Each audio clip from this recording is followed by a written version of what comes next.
આરોપી સુસાઇડ નોટમાં ચોખ્ખું લખેલું છે. અમિતે જે આરોપી છે બધાના નામ જોગ લખીને ગયો છે છોકરો અમારો.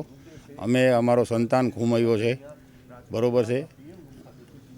12 થી 15 કલાક ત્યાં બેઠા છીએ અમે, અને જ્યાં સુધી આ લોકો એ લોકોને એરેસ્ટ નહીં કરે ત્યાં સુધી અમે બોડી સ્વીકારવાના નથી.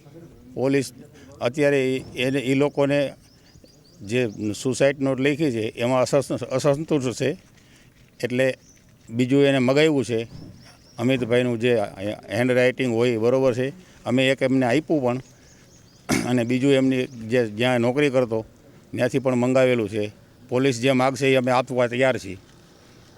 મૃતક છે જે અમિત દામજીભાઈ ખોટ એ મારા સગા મોટા બાપુના દીકરા થાય છે, અને એમનો નાનો ભાઈ થયો, એના કાકાનો દીકરો થાવ છું. અમારો માંગ એક જ છે કે જે એમને સુસાઇડ નોટમાં જેને લખેલું છે એ બધા ઉપર કાર્યવાહી થાય, એ લોકોની ધરપકડ થાય. બધા મીડિયા સમક્ષ આપણે બધું રજૂ કરેલું છે, બધા લોકોને જગજાત છે, ગુજરાતની જનતા જાણે છે કોના કોના નામ છે, ને કાલનું સવારથી જ બધા મીડિયામાં પ્રસરી રહ્યું છે આ બધું, એટલે બધું જાણે જ છે લોકો. પાટીદાર સમાજના આગેવાનો બધા લોકોને જાણ કરી છે, પણ જે અત્યાર સુધીમાં કોઈ આવ્યા નથી. અમે 12 થી 15 કલાક ઉપર સમય વીતવા આવ્યો છે અત્યારે. કાલ બપોરે અમે 12 થી 1 વાગ્યા આસપાસ અમે ડેડ બોડી લઈને અમિતભાઈની પહોંચેલા હતા.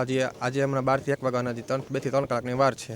હેન્ડ રાઇટિંગના પુરાવા આપેલ છે, આપણે પોલીસ સમક્ષ રજૂ કરે છે, પણ જે સુસાઇડ નોટમાં હેન્ડ રાઇટિંગ આપેલ છે એ હેન્ડ રાઇટિંગમાં, અને અમે જે હેન્ડ રાઇટિંગ આપેલું છે એ પોલીસ એમાં અસંતુષ્ટ છે. એટલે હજી બીજું હેન્ડ રાઇટિંગ અમે જ્યાં નોકરી કરતા અમિતભાઈ એ જગ્યાએથી અમે હેન્ડ રાઇટિંગ મંગાવેલું છે, અને એ પોલીસ સમક્ષ રજૂ કરવાની તૈયારી છે અમારી માંગ એક જ છે કે જે તે સમયે અમને ન્યાય મળે. અત્યારે આ કોઈ સુસાઇડમાં કોઈ પોતે આત્મહત્યા કરેલ અમને લાગતું નથી.